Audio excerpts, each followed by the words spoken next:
선생님이 좀 시간이 걸리더라도 지문을 다 뚫어내 줄게. 선생님이 문제 위주로 좀 해결을 해줄까도 생각을 했는데 의외로 지금 문제를 우리가 처음 푸는 게 아니라 지금 최소한 2번째 이상 풀어보는 것임에도 불구하고 상당히 시간이 걸리면서도 13번 문제 같은 경우에 정답을 찾는데 어려움을 많이 겪고 있으니까 이런 지문을 어떻게 하나하나 우리가 한 문단 한 문단 뚫어내고 문제까지 풀어내는지를 선생님이랑 같이 한번 해봅시다. 자, 1문단이야. 완전 경쟁 시장의 경제 주체는 완전한 거래 정보를 갖는다라고 가정이 됐다라고 얘기를 했어. 그러니까 자, 이 지금 글 같은 경우에 특징이 뭐냐면은 경제 지문과 법학 지문을 콜라보했어. 이거는 굉장히 중요한 걸 시사해 주는 거야. 그러니까 우리가 지금까지 사회 지문은 어때? 경제면 경제, 법이면 법. 이랬지, 그치? 근데 선생님이 오늘 무슨 얘기했지? 올해 1순위로 뭐가 출제될 가능성이 있다 그랬어. 세법. 왜냐면 세법은 경제적인 내용과 법학적인 내용을 둘 다 우리가 확인할 수 있기 때문에 출제자의 1순위 포인트라고 생각을 했는데 세법은 안 나왔는데 선생님이 예상은 나름 적중한 거야. 뭐야? 경제와 법학을 동시에 지금 타격하고 있는 거야. 자, 그래서 경제학은 뭐의 학문이야? 가정의 학문이야. 모델링을 해야 돼. 왜냐면 복잡한 경제 현상을 모델링하지 않고서는 우리가 이론적으로 설명할 수 없기 때문에 가정을 반드시 해야 되는데 완전 경쟁 시장의 가정은 뭐다? 자, 경제 주체가 완벽한 정보를 가진다는 거야. 소비자가, 생산자가 어떤 제품을 출시했는지를 하나하나 다 샅샅이 알 수 있다라는 걸 가정한 거야. 근데 현실은 어때? 불가능하겠지, 그치? 자, 현실은 어떻다? 경제 주체는 정보 획득을 위한 투입 비용의 차이에 따라가지고 자기가 쓴 비용만큼 취득 정보의 양과 질에서 차이가 발생하는 정보 비대칭 상황에 처한대. 그러니까 아무래도 누가 더 정보를 많이 갖고 있는 거야? 생산자가 더 정보를 더 많이 갖고 있는 거고 소비자 같은 경우에는 정보가 상대적으로 취약하겠다. 자, 그래서 대표적인 정보 비대칭 상황은 거래 한쪽이 상대방에 비해서 정보를 더 적게 가지는 경우이고 이때 정보를 적게 가진 경제 주체는 낮은 품질의 상품을 상대적으로 더 비싼 가격에 선택하는 역선택의 문제에 직면하게 된다는 얘기야. 그러니까 역선택의 문제라는 게 왜 발생하는 거지? 현실에서는 우리가 정보 획득을 위한 투입 비용이 저마다 다를 텐데 비용을 많이 들이지 못한 어떤 그 소비자 같은 경우에는 정보량이 적다 보니까 낮은 품질의 어떤 제품을 비싼 가격에 사야만 하는 그런 불합리한 상황에 놓일 수 있단 말이야. 그럼 이게 문제 상황으로 제기가 됐어. 프라블럼이야. 자, 그럼 이걸 해결하기 위해서 어떻게 합니까? 정보 비대칭 상황을 해소하기 위해서 정부는 누가 개입하는 거야? 정부가 개입을 한다는 얘기야. 법에 근거해서 시장에 개입을 한다. 그러니까 무작정 개입한다 그러면 공산주의가 될 거고 우리가 자유민주주의 사회, 자본주의 사회에서는 법에 근거해서 법치주의적으로 우리가 시장에 개입하게 될 텐데 그 예를 살펴보면 정부는 합리적 소비에 필요한 성분이나 효능 등의 정보를 소비자에게 제공할 것을 공급자에게 어떻게 한다고? 강제하는 거야. 그러니까 너 물건 팔아먹을 때 있잖아. 이 성분 뭐 썼는지, 화장품에 안 좋은 거 썼는지, 좋은 거 썼는지 그 효능은 과연 진짜 정확한 건지를 반드시 소비자에게 제공하라고 강제한다. 이렇게 되는 거야. 어렵지 않지, 그치? 자, 그래서 이러한 정보 비대칭 문제는 우리가 요즘에는 뭐 꼭 오프라인에서 물건 사는 게 아니잖아, 그렇지? 이마트 가서 물건 사는 것이 예전에는 뭐 흔한 일이었지만 요즘에는 어디서 또 많이 사? 쿠팡에서도 많이 산단 말이야. 그러니까 정보 비대칭 문제가 이런 오프라인뿐만 아니라 온라인 상거래에서도 발생을 하는데 자, 생성형 인공지능 AI가 활용이 되면서 이용자가 정보의 진위나 의도, 편향 등의 여부를 알기 어려운 허위 과장 광고가 증가하고 있대. 그러니까 얼마 전에 유튜브 보면 있잖아. 5kg 빼고 싶으면 이거 사지 마세요. 최소한 10kg 이상 어떤 사람이 나와가지고 만약에 살 안 빠지면 제 전 재산을 드릴게요 이렇게 광고를 해 유튜브에서. 그러면은 그 사람이 굉장히 좀 신뢰 있게 생긴 사람이 나와가지고 이거 먹고 살 안 빠지면은 최소한 10kg 이상 15kg 이상 뺄 수 있으니까 5kg 정도 뺄 거면은 이 약 사지도 말라고 하면서 물건을 판매한단 말이야. 자기 전 재산 걸겠다고 얘기하면서. 근데 나중에 알고 보니까 어떻게 된 거지? 말이야. AI가 만든 인간이야. AI가 만든 인간이 자기 전 재산이 있나? 없지. 그러니까 이게 말이 안 되는 거야. 자, 그러면은 우리가 어떤 광고 같은 걸 접할 수도 있는 거고 사실 선생님이 요번에 요거 알려줬잖아, 그렇지? 야, 선생님 놀랐던 게 뭐냐면은 예전엔 PPT 하나 만들려면은 아주 공이 많이 들어와야 돼. 근데 지금은 선생님이 이거 그 한글로 하나하나 다 작업을 해서 그 학생들에게 좀 내용을 전달해 주기 위해서 글을 작성한 다음에 한글 문서를 그냥 AI에다 넣으면은 PPT가 자동으로 뽑혀. 몇 초 만에. 그래서 지금 우리 학원 블로그에 올라가 있는 그 PPT는 그 AI가 만들었어. 근데 선생님이 만든 것보다 더 잘, 내가 만들 것보다도 더 잘 만들었단 말이야. 근데 다만 거기 뭐라고 적혀있냐면 그 AI가 만들었다는 게 표시가 나와. 자, 그러면 선생님은 정보를 제공했잖아, 그렇지? 정보를 제공할 때 거기에다 뭘 함께 알려주고 있는 거야? AI를 통해서 이 PPT를 만들었다라는 정보를 제공하고 있는 거야. 자, 근데 이 문장을 해석하는 게 학생들이 굉장히 착오가 있었어. 일부러 오독을 유인했다. 치사하게. 자, 평가원이 학생들에게 오독을 유인했어. 오독을 유도했단 말이야. 그래서 이거를 잘 판단하지 않으면은 문제가 잘 안 풀리게 돼 있어. 13번 문제가 그래서 오답률이 높았던 거야. 자, 우리 여기서 놓치지 않고 확인 한번 해봅시다. 이의 전부는 관련 법률 조항을 통해서 인공지능을 활용한 제품 또는 서비스를 제공하는 사업자에게 생성형 인공지능 사용 여부를 표시하도록 하는 생성물 표시 의무를 강제하였다라고 했어. 자, 그럼 얘와 얘가 어떻게 차이가 있는지를 간파하지 못하는 학생들은 이번 13번 문제를 맞힐래야 맞히기가 어려웠단 말이야. 자, 그러면 이거를 해석하는 걸 잘해야 돼. 자, 어떤 사업자냐면은 인공지능을 활용한 제품 또는 서비스를 제공하는 사업자야. 자, 그러면 인공지능을 왜 활용한 거지? 왜 활용한 거야? 제품이나 서비스를 제공하기 위해서 지금 사업자가 인공지능을 활용한 거야. 자, 그럼 여기서 질문이야. 이것 때문에 학생들이 많이 틀린 거야. 자, 이 서비스에는 광고가 들어갑니까? 안 들어갑니까? 자, 다시 얘기해서 인공지능을 활용한 광고를 제공하는 사업자라고 한다면 이 서비스 안에 광고가 들어갈까? 안 들어갈까? 안 들어가. 이걸 찾아냈어야 돼. 이걸 찾아내지 않으면 내용이 막 뒤섞여. 왜 그런가 봅시다. 자, 다음 문제 볼게. 하지만 그랬어. 하지만 그러니까 뭐지? 내용이 뒤집어진 거잖아, 그렇지? 그럼 하지만 그랬으니까 광고성 정보를 제작한대. 그러면 우리가 반대 해석하면 어떻게 되는 거야? 이 서비스에는 광고가 안 들어간다 이렇게 되는 거야. 이걸 의미 추론을 통해서 잡아냈어야 돼. 반대 해석을 통해서. 이걸 만약에 잡아내지 않으면은 광고를 제작하는 어떤 그 사업자 같은 경우에도 지금 이 관련 법률 조항에 적용을 받을 거다라고 착각할 수 있단 말이야. 이해되지? 자, 지금 우리가 이 문장을 평가원이 아주 좀 그 오독을 유인하는 형태로 지금 서술을 했는데 관련 법률 조항은 어디에만 적용되는 거야? 여기에만 적용되는 거야. 제품과 서비스를 제공하는 사업자고요. 인공지능을 활용해서 누구에게는 적용이 안 되는 거야? 첫 번째, 광고성 정보를 제작해서 게시한 정보 제공자. 그 다음에 두 번째 뭐야? 광고성 정보가 유통되는 플랫폼 사업자. 뭐 네이버가 됐든 뭐 구글이 됐든 이런 사업자에게는 이 관련 법률이 적용된다 안 된다? 얘한테는 안 된다. 이게 포인트.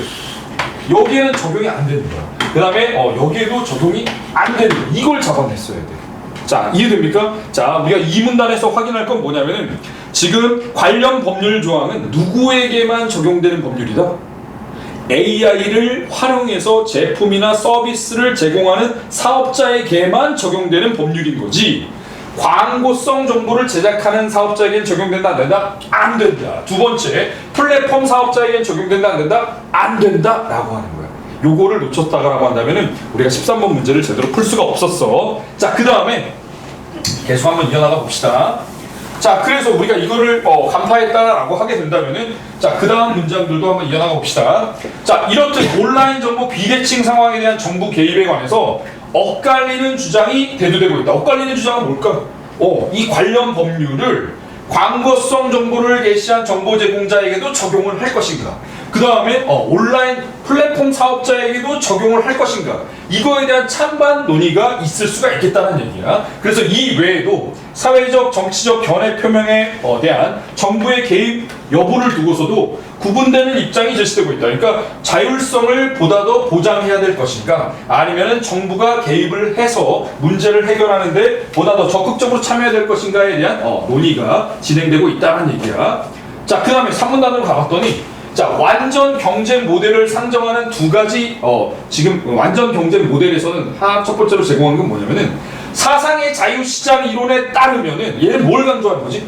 자유를 강조하는 입장이야. 그러면은 표현의 자유를 보다 더 보장해야 된다는 입장이 되겠다. 그래서 어떤 표현의 진위나 가치 여부가 다양한 의견 간의 경쟁을 통해서 결정되어야 된다는 얘기야. 그러니까 그거를 정부가 인위적으로 개입해가지고 하라 마라 하는 차원이 아니라 가만히 내버려 둬도 니들끼리 경쟁을 통해 가지고 좋은 생각이, 좋은 사상이 살아남을 거고, 그 다음에 먹히지 않는 집단지성의 어떤 필터링을 거쳐 가지고 그 사상이 만약에 별로 인정받지 못한다 그러면 자연스럽게 도태될 것이다 라는 그런 어떤 견해를 가진 게 뭐야? 사상의 자유시장 이론이 될 거란 말이야. 이럴 때는 정부가 개입하면 안 된다. 이를 근거로, 자, 이를 근거로 했다는 건 얘를 근거로 했다는 얘기지, 그치? 지시어 찾아 읽으면은 미국 연방대법원은 명백하고 현존하는 위험에 해당하지 않는 표현을 기본권으로 보호한다. 반대 해석하면 어떻게 되는 거지?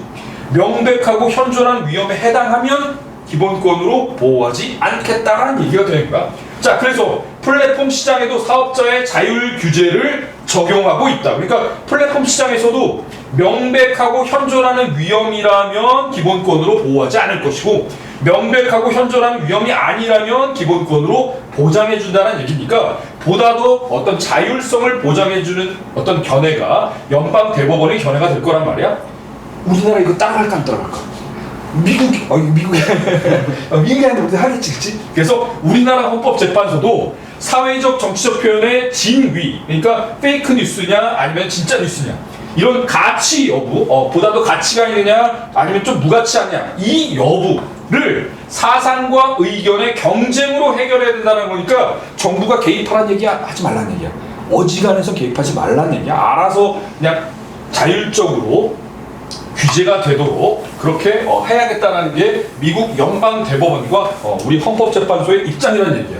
자, 그런데 비판론이 나오겠지, 그치? 이 비판론은 우리가 안 읽어봐도 머릿속으로 예측할 수 있어야겠다. 얘 무슨 얘기할까?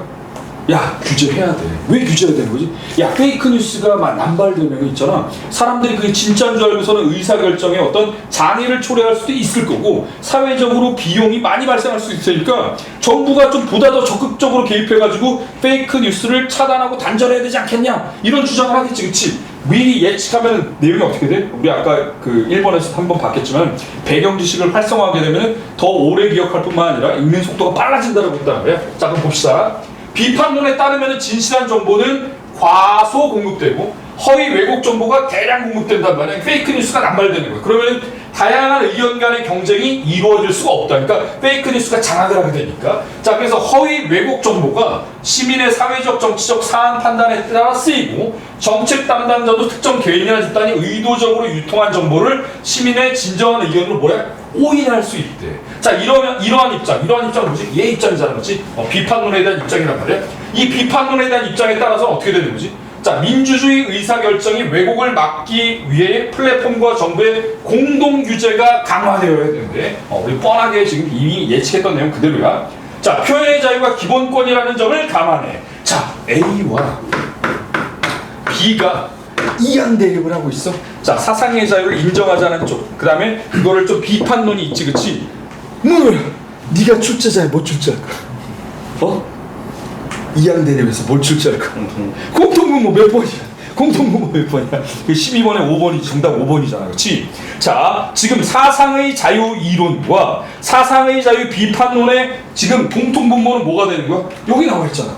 지금 나와 있지. 거기 지금 뭐라고 했어? 표현의 자유가 기본권이라는 것을 감안해. 표현의 자유가 기본권이라는 것을 감안한다. 그러니까 비판론에서도 지금 뭐를 전제로 하고 있는 거야? 표현의 자유는 기본권이다라는 것을 전제로 하고 있는 거야. 앞선 내용에서도 어떻게 나왔어? 우리 앞선 내용에서도 지금 연방대법원이 뭐라 그랬지? 자, 명백하고 현존하는 위험이 해당하지 않으면 그런 표현은 어떻게 보호한다? 기본권으로 보호한다라고 했단 말이야. 두 견해의 공통분모가 되지, 그치? 12번. 그래서 기억력에 대한 이해로 가장 적절한 것은 몇 번이야? 5번이라는 말이야. 기억에 따라서 플랫폼 시장의 자율 규제를 실시하는 것과 니은이 정부와 플랫폼 사이에 공동 규제를 실시하는 주장하는 것에는 모두 둘 다 공통분모 표현의 자유를 기본권으로 삼는 관점이 전제되어 있다. 어때? 맞지, 그치? 선생님이 100번도 더 얘기했겠다, 그치? 이양대립적 요소가 출제가 되면은 평가자는 평가원은 뭘 물어보게 돼 있다? 결국에 공통분모를 물어보게 돼 있다. 그래가지고 공통분모가 아니나 다를까 출제가 된 거야. 그러면 그때 문제 풀 때 아주 땡큐 하겠지, 그치? 자, 그 다음에 우리 마지막 문단으로 가봅시다. 자, 마지막 문단 4문단, 5문단으로 이어져 갈 텐데, 자, 5문단으로 가볼게. 자, 정부 개입에 따라가지고 자, 우리가 엇갈린 논의가 헌재의 실명 확인 사건에서 표면화가 되었대. 그러니까 지금 헌재의 실명 확인 사건 같은 경우가 어떻게 헌재가 했는지를 보면 되는데, 자, 실명 확인 사건이라고 하면 어떤 거지? 지금 얼마 전에도 우리 지방선거 있었잖아, 그렇지? 지방선거를 앞두고 예를 들어서 지금 강동구시장으로 후보가 누가 나왔는데 선생님이 그 사람이 마음에 안 들어. 그래가지고 인터넷에다가 막 무슨 욕을 막 해놨어. 근데 실명으로 하나는 선생님이 하고 똑같은 글을 이제 도배글을 막 하는데 하나는 문호이로 하나는 세인이 막 서진이 막 해가지고 막 똑같은 글인데 다른 사람이 쓴 것처럼 해가지고 막 올렸단 말이야. 그러면은 남들이 볼 땐 어때? 여러 사람이 지금 똑같이 지금 구청장 후보로 나온 땡땡땡을 비난하고 있구나라고 오인할 수 있겠지, 그치? 그러면 플랫폼 사업자 그 게시판 관리자 입장에서 그런 거 실명제를 제대로 안 처리해가지고 지금 후보로 나온 한 사람이 불이익을 받게 된 상황을 초래했잖아, 그렇지? 그럼 이렇게 실명제를 반드시 선거 기간에는 실명을 확인해야 된다라는 것을 플랫폼 사업자에게 지금 어떤 규정으로서 지침을 내려놨는데 그거를 따르지 않았으면 지금 처벌을 하거나 제재를 해야 될 거잖아, 그렇지? 그래서 그 플랫폼 사업자는 어떻게 된 거야?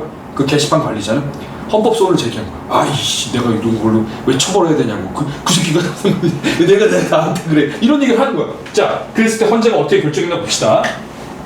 선거운동 기간 중에 게시판 이용자의 실명 확인 조치를 하지 않은 인터넷 언론사를 제재는 처벌이야. 처벌하는 법률 규정의 위헌 여부에 대해 헌법재판소 다수 의견은 최소한 몇 명이라고? 6명이 되겠지. 최소한 6명 이상은 해당 규정이 위헌이라고 결정을 하는 거야. 위헌이라고 결정을 하면 정족수가 선생님이 9명 중에서 최소한 6명 이상이 찬성을 해야만 헌법재판소에서 위헌 결정이 내려지는데, 자, 이게 위헌이라고 하면 그 지금 인터넷 언론사 처벌하라는 거야, 말하는 거지, 그치? 제재하는 법률 규정이 위헌으로 판정됐으니까 제재하지 말라는 얘기라는 말이야. 자, 그러면 소수 의견은 그에 대해서 어떻게 자기가 비판하는 거야? 야, 그거 말이야. 허위 왜곡 정보는 토론 등 자율적 방법으로는 도저히 교정되기가 어려워. 그러니까 어떻게 되는 거야? 처벌해! 이렇게 한 거야. 처벌해! 했어. 근데 소수 의견이 받아들였어? 다수 의견이 받아들여준 거야? 다수 의견이 받아들여져가지고 위헌 결정이 됐다라는 얘기야. 됐지? 자, 그럼 우리 일단 10번으로 가봅시다. 자, 10번으로 가보면은 10번은 어려운 내용이 전혀 아니지. 10번에 지금 몇 번이 틀린 거야? 10번에 지금 적절한 것을 물어봤으니까, 자, 적절한 것은 뭐가 됩니까? 지금 우리가 정보 비대칭 상황에 대응하는 방식을 이론과 결합해서, 어떤 이론과 결합해서 사상과 자유이론, 또 하나는 그거를 비판하는 이론, 두 가지 이론을 통해 가지고 구분하고 있다. 2번 되겠지, 그치? 이건 틀린 사람 없을 거야. 자, 그 다음에 11번 가봅시다. 윗글에서 알 수 있는 내용으로 적절하지 않은 것을 했단 말이야. 야, 이건 진짜 틀리기도 어려웠어. 자, 3번 봐봐. 온라인에 유통되는 허위 광고가 그 의도가 이용자에 의해서 쉽게 파악된대.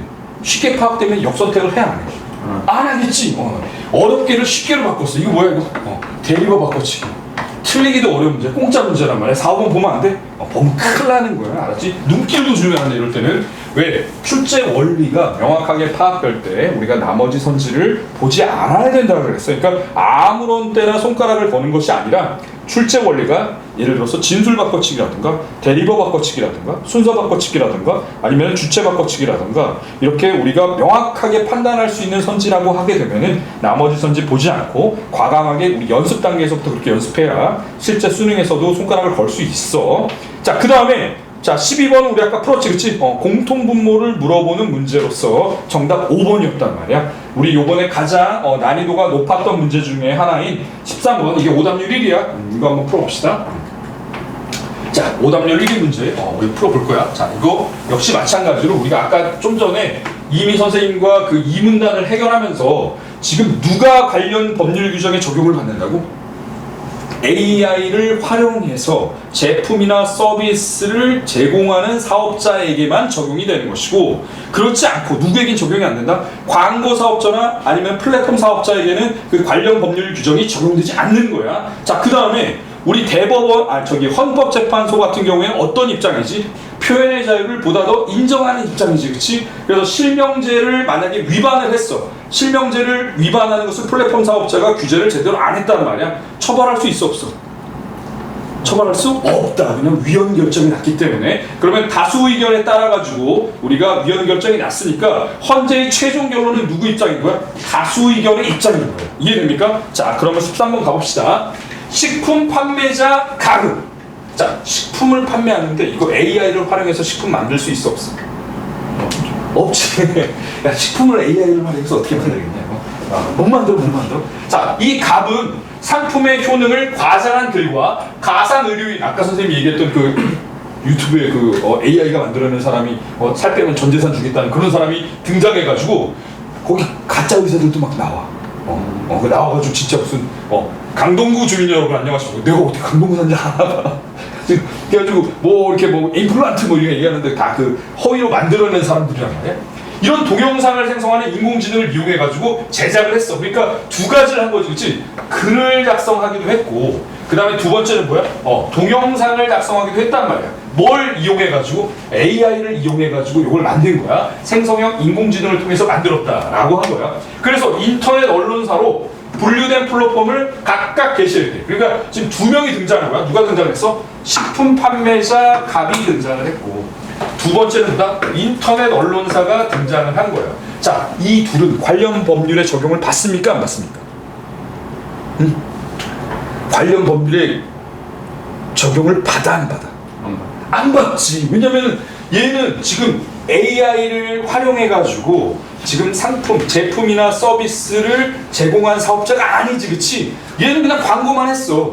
그 다음에 얘는 어떻게 되는 거야? 플랫폼 사업자잖아. 얘는 관련 법률에 적용을 받아, 안 받아? 안 받아. 그러니까 이 둘 다 어떻게 되는 거야?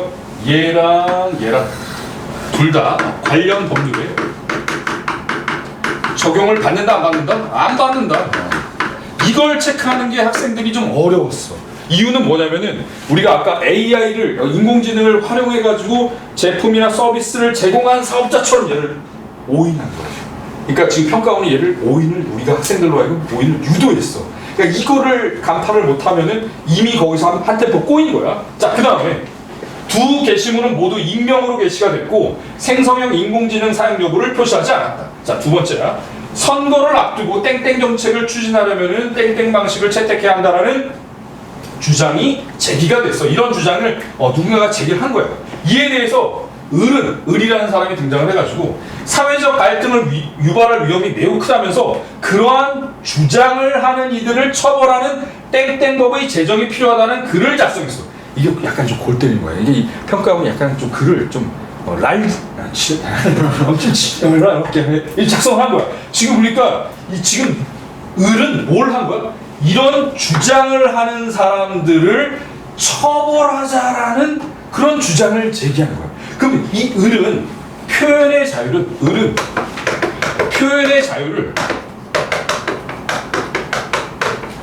높이자는 입장이야, 낮추자는 입장이야. 을은 표현의 자유를 높이자는 주장을 하고 있는 거야, 표현의 자유를 낮추자는 주장을 하고 있는 거야? 낮추자는 얘기지, 그치? 왜냐면 이런 주장이 제기되어 있는 상황에서 을은 무슨 글을 작성한 거야? 야, 얘네들 처벌하자라고 하는 주장을 한 거란 말이야. 그러니까 어떤 사상과 의견이 지금 지금 제시가 되었을 때, 야, 저런 소리 하는 애들 처벌해, 이렇게 하는 거야. 우리나라도 지금 그런 게 심각해. 선관위를 비판하면은 10년간 징역에 처할 수 있다는 법안이 제기됐어. 누가? 민주당이야. 근데 그 법이 통과되진 않았어. 지금 제한된 상태야. 이미 제한된 상태야. 이번 선거가 있기 전에. 근데 그게 만약에 통과되면 어떻게 돼? 지금 저기 송파에 가 있는 우리 친구들 어떻게 되는 거야? 10년을 감옥에 갈 수도 있는 그런 상황이야. 그런 법률을 지금 을과 같은 그런 주장을 하는 거야. 야, 그런 소리 하지 마. 야, 그런 사람들 처벌해야 돼. 이런 얘기를 한 거란 말이야. 그러면 얘는 얘가 아니라 뭐가 되는 거지? 얘가 되는 거란 말이야.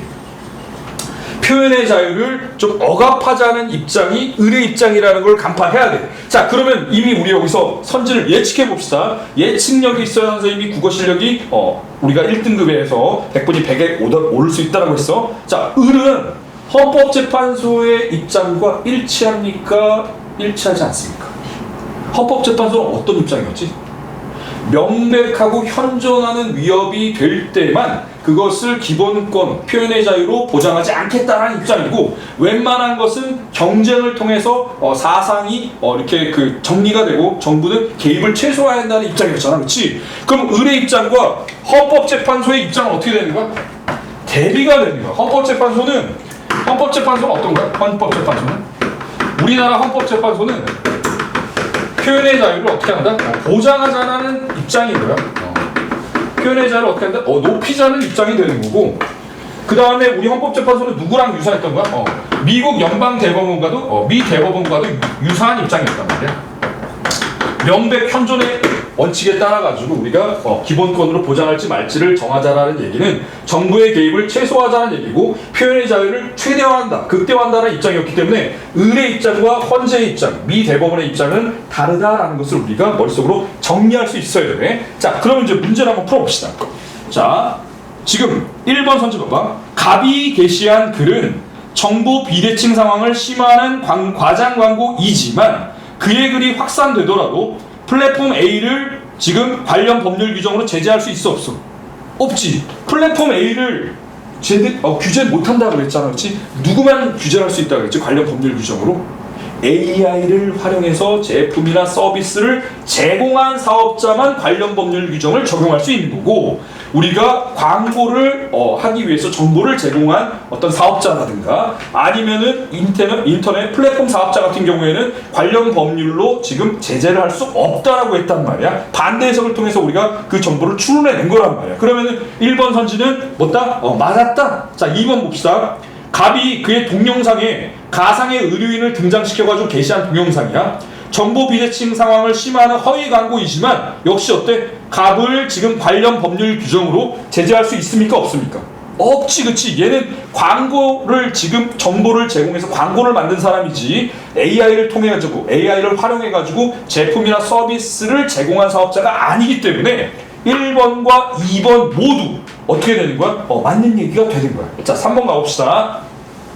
을이 작성한 글에서 땡땡 방식을 채택 주장하는 사람들을 처벌하는 땡땡법의 필요성을 주장한 내용은 헌법재판소의 다수 의견의 취지에 부합하지 않겠군 그랬단 말이야. 자, 을은 어떤 입장이었다고? 표현의 자유를 억압하는 입장이지, 그치? 처벌하자라고 하니까, 그치? 근데 헌법재판소는 어떤 입장이었어? 표현의 자유를 보다 더 인정하는 입장이었단 말이야. 그럼 둘의 견해는 부합합니까? 부합하지 않습니까?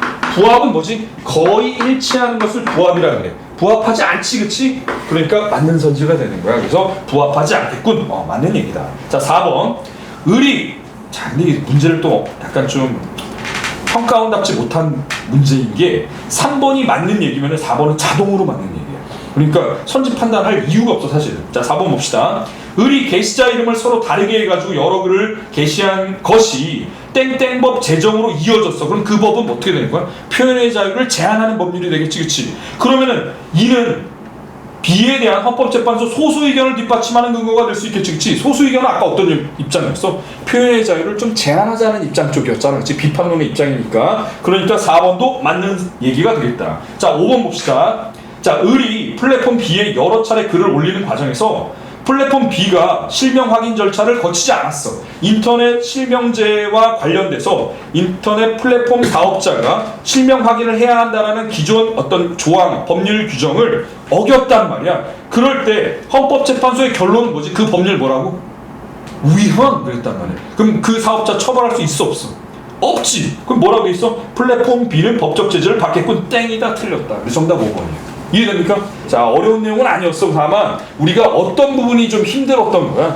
자, 아까 그 세 사업자가 존재했지, 그치? 하나는 AI를 활용해가지고 지금 제품이나 서비스를 제공한 사업자에게만 관련 법률이 적용이 되고, 그 나머지 우리가 광고 정보를 제공하거나 또 플랫폼 사업자에게는 관련 규정을 적용해서 제재하지 않는다라는 것을 구별해낼 수 있었느냐. 또 하나는 뭐가 되는 거야? 헌법재판소의 입장은 어떤 입장인가? 표현의 자유를 보다 더 인정하자는 입장인 거고, 그 다음에 그 입장은 누구와도 일치하는 거야? 미 연방 대법원과도 일치하는 거야. 근데 사례에서 뭐가 나온 거지? 사이비가 나왔지, 그치? 어떤 사이비야? 을이라는 애가 나왔어. 을이라는 애가 어떤 성격이 어떤 주장을 하는지는 우리가 한 파야겠지, 그치? 을이라는 사람은 사상의 자유를 존중하는 입장이야? 약간 좀 비판하는 입장이야? 비판하는 입장이지, 그치? 그래서 아무 얘기나 하게 되면 어떻게 된다? 그걸 좀 처벌하는 법을 만들어야 되겠다라고 주장하는 사람 입장이니까 기존의 헌재 입장과는 부합하지 않겠다라는 얘기야, 그렇지? 그래서 정답이 13번은 5번이 됐다, 이렇게 됩니다. 자,